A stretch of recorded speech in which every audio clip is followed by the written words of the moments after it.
तो ये 8 लक्षण प्रकट होने लगते हैं जिस पर हरिजू की प्रियाजू की कृपा है। पहला, घोर अपराध करने वाले के प्रति भी दया की भावना, शांति पहला लक्षण है। भाव में भी पहले शांत भाव है। हमारे ऊपर श्री हरिजू की कृपा है, इसकी पहचान ये 8 लक्षण। पहला, शांति, अर्थात घोर अपराधी के प्रति भी गुस्सा ना क्षमा करना, ये हरि की कृपा का लक्षण है।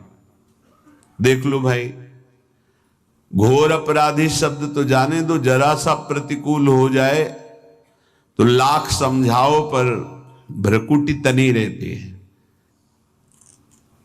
भला ऐसा है?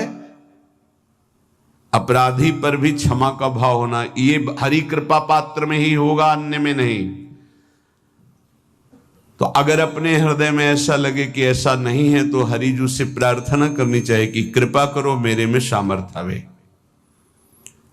दूसरा, अनुसूया, वो किसी भी के प्रति कभी भी कोई दोष दर्शन ही नहीं करेगा।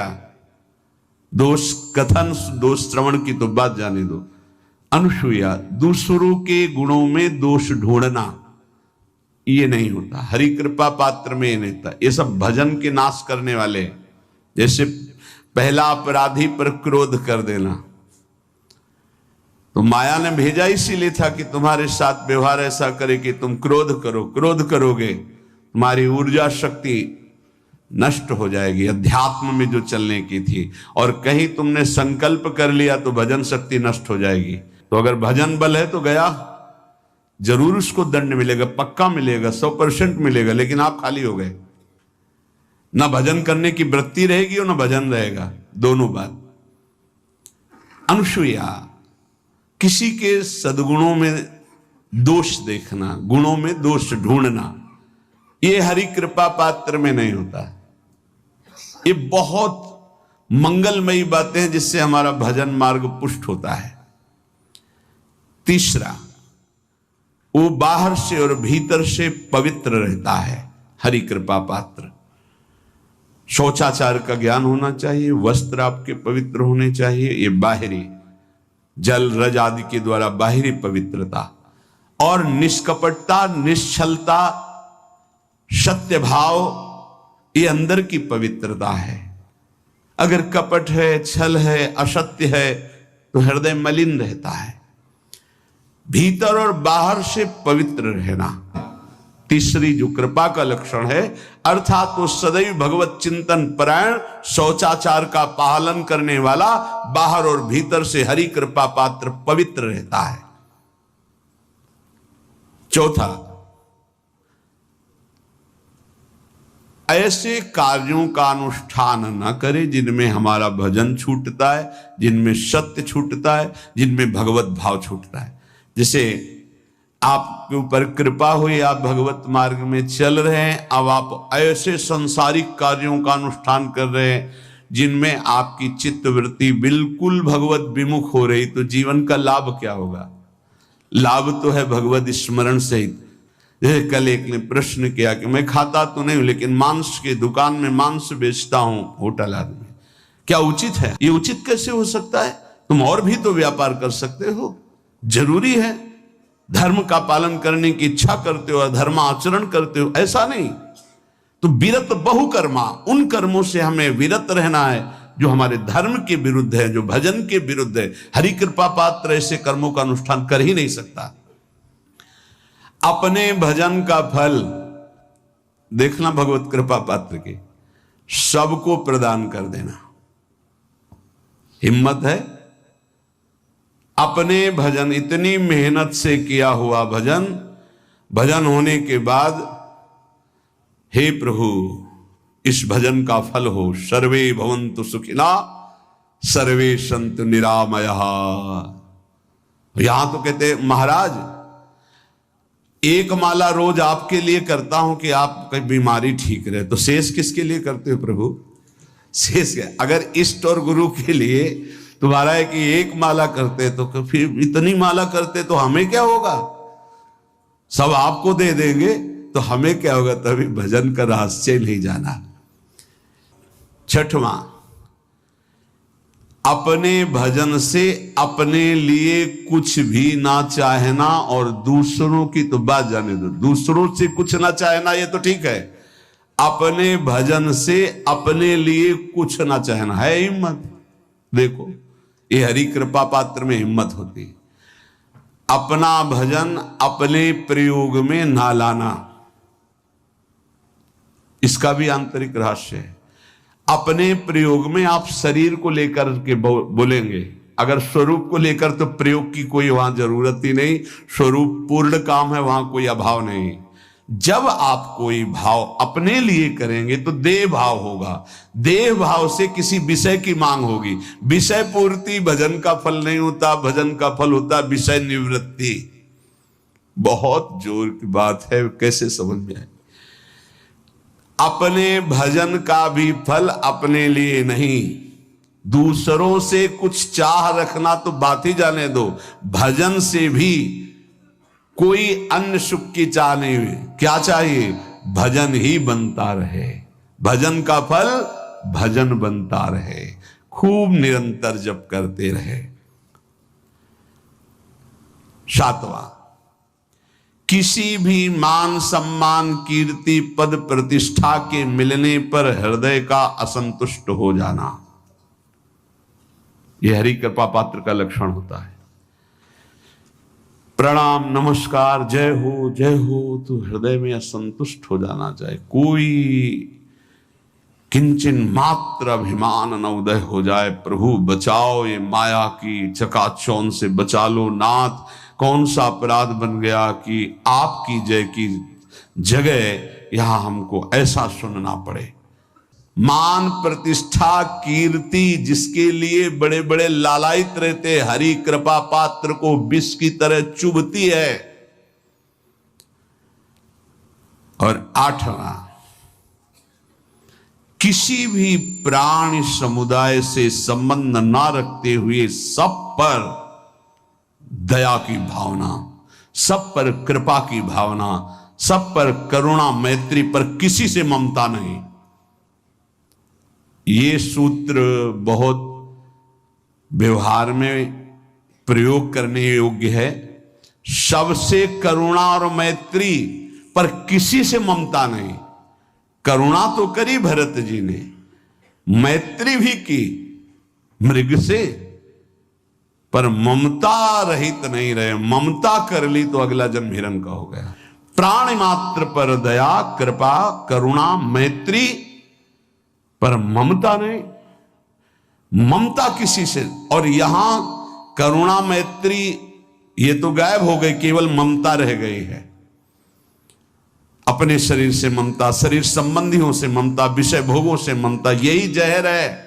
संबंध में ये ममता ही जहर है, विचारों में अहंकार जहर है, कर्मों में ये आसक्ति जहर है। संतों के कहा जाता है चरण स्पर्श से ज्यादा पावर मिलता है। अगर चरण स्पर्श न करावे तो उनकी चरण रज ले, नहीं कोरी भावुकता नहीं। संतों के शरीर से भागवतिक परमाणु निकलते हैं, क्योंकि हर समय भजन में रहते। तो हाथों की अंगुलियों के पूर्वों में आगे, और चरण तलवे में, और चरण के अंगूठे अंगुलियों में, यहां से विशेष ऊर्जा शक्ति निकलती है उनकी भजन की। इसीलिए विद्युत परमाणु जैसा काम करती चरण रज, बिजली जैसा काम, क्योंकि तलवे में और चरण के अंगूठे में वो स्पर्श हुई चरण रज विशेष। पैर छूने से लाखों गुना लाभ चरण रज से मिलेगा। उनकी चरण का चिन्ह बना, चल रहे हैं आगे, कहीं ऐसा सौभाग्य हो कि पानी है मजा के गए, चरणामृत सीधे मिल रहा है। चरणामृत अपने तो बहुत सौभाग्य कई बार ऐसे मिले। पैर के अंगूठे में सबसे ज्यादा परमाणु होते हैं संतों के। अतः जहां जहां संतों के चरण स्पर्श होते हैं वहां वहां की रज पूरे शरीर के विद्युत को उस रज में, उनके शरीर में जो ऊर्जा शक्ति भजन की वो उस रज में, इसलिए उस रज का। और यहाँ वृंदावन की रज तो महारानी जी की चरण रज है। सद्यो वशीकरण चूर्ण मनंत शक्तिम तम राधिका चरण रेणु मनुस्मरामि। रोज चरण वंदना वृंदावन की करके और रज लगावे, बहुत लाभ प्राप्त होगा। जो रोज रज का सेवन करता है उसके अंदर भागवतिक परमाणुओं का समावेश हो जाता है। 10,000 वर्ष एक पैर के अंगूठे के बल खड़े होकर दोनों हाथ उठा के, जो हम लोग 1 मिनट नहीं कर सकते, पैर के अंगूठे के बल खड़े होके दोनों हाथ उठा 1 मिनट नहीं कर सकते, वो 10,000 वर्ष मंत्र जपते हुए तब कहीं करदम जी को भगवान का दर्शन हुआ था। यहां 10,000 वर्ष है ही नहीं जिंदगी में, 70-80 वर्ष के खेल है हमारा। इसमें अगर हम निरंतर नाम जप कर लें तो बिना किसी तपस्या के भगवान के दर्शन हो जाएंगे। कह रहे मेरा विश्वास है कि इस कलयुग में भगवान के दर्शन बहुत सरल हैं, सहज हैं, पहले युगों से भी। अन्य युगों के महापुरुष चाहते हैं कि कलयुग में मेरा जन्म हो जाए, थोड़े प्रयास से भगवान के दर्शन, रात दिन नाम, थोड़ा प्रयास, अब 10,000 वर्ष वाला प्रयास, और 80 साल के हैं, 80 में 20-30 वर्ष तो सोने के रख लो, क्योंकि अधिकतर बाल्यावस्था ऐसी चली गई। अब जवानी में अगर होश आ जाए और नाम जप कर लो तो इसी से भगवत प्राप्ति हो जाएगी। ऐसा रोज आने लगता है कि आज भगवान मिलेंगे, आज भगवान मिलेंगे। जब भजन परिपूर्ण होने लगता है, भगवान को मिलना होता है, तो हृदय से लगता है आज भगवान मिलेंगे, आज भगवान, आज तो पक्का मिलेंगे। भगवान मिल जाते हैं। भगवान फिर कोई न कोई रूप रख करके आते हैं और वो अनुभव कराते हैं, मैं हूं, देखो मैं हूं, अब प्रभु के सिवा मेरा कोई नहीं, मेरे तो गिरधर गोपाल, दूसरों न कोई, हृदय व्याकुल है प्रभु के मिलने। वो इतनी तक तो पहुंचना ही नहीं पड़ता, इसके पहले ही वो हृदय और मानस में छाने लगते हैं, फिर साक्षात्कार तो अपने आप हो जाता, इतना नहीं पहुंचना पड़ता। मारो नहीं, सहज सरल आनंद, व्याकुलता आनंद भरी, और उतने में आप थोड़ा करके देखो आपकी भावना में आते हैं कि नहीं प्रभु। अभी देखो आप जितना भजन करते हो उतनी भावना में आते हैं कि नहीं, देखो आप तो वैसे आपकी भावना के सामने है, और जब गाढ़ भावना हो जाएगी तो ही आपसे बात करने लगेंगे। वो है, कोई कण ऐसा नहीं जाना हो तो जब आप भावना कर रहे हैं तो आपकी भावना में जो झांकी आई वो आए हैं प्रभु, वो केवल कोरी भावना नहीं है। क्या साधना करते करते साधन के बल से भगवान मिल सकते हैं? नहीं। कि आप खूब साधना कर रहे हो, साधना का आपको बल है, उससे भगवान मिल जाएंगे? नहीं, उसका फल मिलेगा आपको, तप लोक, महालोक, जनलोक, ब्रह्मलोक और भी, लेकिन भगवान नहीं मिलेंगे। भगवान का मिलने का एक ही उपाय है कि वो कृपा कर दे, वो कृपा कर दे। कोई साधक चाहे कि अपने तपोबल से, अपने साधना के बल से भगवान को बांध के सामने खींच के लाए, ऐसा कोई तपस्वी नहीं पैदा हुआ, ऐसा कोई साधक नहीं पैदा हुआ। कितना भी साधन किया जाए, कितना भी योग किया जाए, परंतु भगवान के दर्शन सिर्फ भगवान की कृपा से होते हैं। हाँ, वो देखकर द्रवित हो जाए कि बहुत तप कर रहा है, बहुत साधन कर रहा है, थक गया है, अब द्रवित होके भगवान दर्शन दे रहे, लेकिन कोई अपने तपोबल से, कोई ये कि मैं साधना कर रहा हूं, भजन बल से भगवान को अधीन कर, ऐसा नहीं कर सकता। वो जब भजन करते हुए दैन्य भाव, तो भगवान द्रवित हो गए और वो दर्शन दे दिए। क्या जैसे हम दो मित्र मिलते हैं ऐसे भगवान से मिलकर वार्तालाप कर सकते हैं? हाँ, अवश्य। यदि आपके अंदर भगवान से प्रेम उदय हो चुका है तो भगवान आपसे दो मित्रों की तरह एकांत में मिलकर परस्पर वार्तालाप कर सकते हैं। बिल्कुल, इच्छा जगाओ, मिलने की इच्छा जगाओ। जब एकांत में भक्त और भगवान बातें कर रहे हैं तो दूसरा देख सकता है, दूसरा सुन सकता है? नहीं। मान लो यहीं बैठकर भगवान से बातचीत हो रही हो, तो जैसे नारायण स्वामी थे, कहते भाग तू भाग, कितना भागेगा, और कपड़ा समेट के पीछे भागते, तो लोग देखते कोई नहीं सामने, तो बाबा पागल हो गया है। कुसुम सरोवर तक दौड़ के आते, फिर लौटते, फिर मुखारबिंद तक दौड़ के जाते, फिर वहां। जब प्रेमी जनों ने पूछा तो बोले हमारी उसकी छुआछुई हो रही, वो देखो सामने दौड़ रहा है, मैं उसे पकड़ रहा हूं, लेकिन सबको लगता कि पागल हो गए हैं क्या, दौड़ रहे हैं। कहते भाग तो कितना भागेगा, आज मैं पकड़ के छोड़ूंगा, और सामने कोई है नहीं, तो लोग पागल ही तो समझते थे। तभी भक्त को एक पागल संज्ञा दे दी जाती है। जिसको समझाने के लिए बिजली का भारी करंट मार दिया जाए, झटके में वो बस ऐसे, भगवान अनंत सामर्थ्यशाली। कहते हैं तुम घर सजाओ भगवान आएंगे। हाँ, तो मन का घर, ये बाहर वाला घर सजाने से नहीं कि बाहर आप खूब सजा दो लीप पोत के, तो भगवान यहां मन रूपी घर को, मन से संसार रूपी कूड़ा निकल जाए, दैवी संपदा आ जाए, मन मंदिर बना लो, मन सजा लो, मन के दुर्गुण हटा लो, मन को संसार से खाली कर दो, भगवान आ जाएंगे। मन रूपी घर को सजाना। क्या भगवत प्राप्ति प्रारब्ध में लिखी है कि तुम्हें जाओ इस जन्म में भगवत प्राप्ति हो जाएगी? नहीं। भगवान का भजन संत समागम के द्वारा प्रारंभ होता है, और भजन के द्वारा हमारा भाग्य नया निर्माण होता है भगवत प्राप्ति का। वो पूर्व जन्म से नहीं होता कि अगला जन्म तुम्हें भगवत प्राप्ति हो जाएगी, वो भजन से होता है। क्या प्रारब्ध बाधा पहुंचा सकता है? इच्छा प्रबल हो, भजन कस के हो, भगवान की अनन्यता हो, तो प्रारब्ध बाधा नहीं पहुंचा सकता, नहीं पहुंचा देगा। प्रारब्ध बहुत बुरा होता है।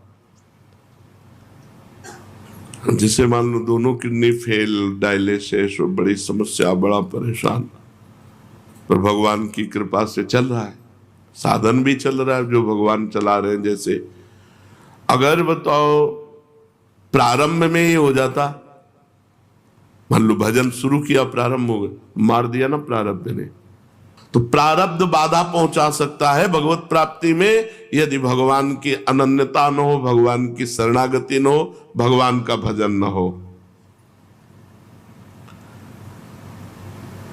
भगवान की अप्राप्ति के संताप का क्या स्वरूप है? जिया ना जाए। भगवान के अमिलन में, भगवान के बिछोह में एक एक निमेष युग के समान लगने लगे, ऐसा नहीं लगता। ये परम धाम क्या है? वैकुंठ लोक, गोलोक, साकेत, कैलाश, ये परम धाम है।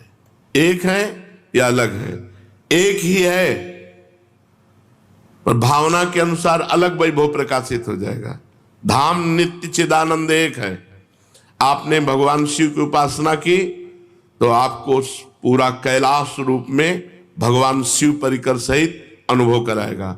राम जी की उपासना की तो वही धाम साकेत बनकर अनुभव कराएगा। श्याम जी की उपासना की वही धाम गोलोक बनकर अनुभव कराएगा। धाम एक है, वो चिदानंदमय है, तो भक्त जैसी भावना करता है वैसा अनुभव कराता है।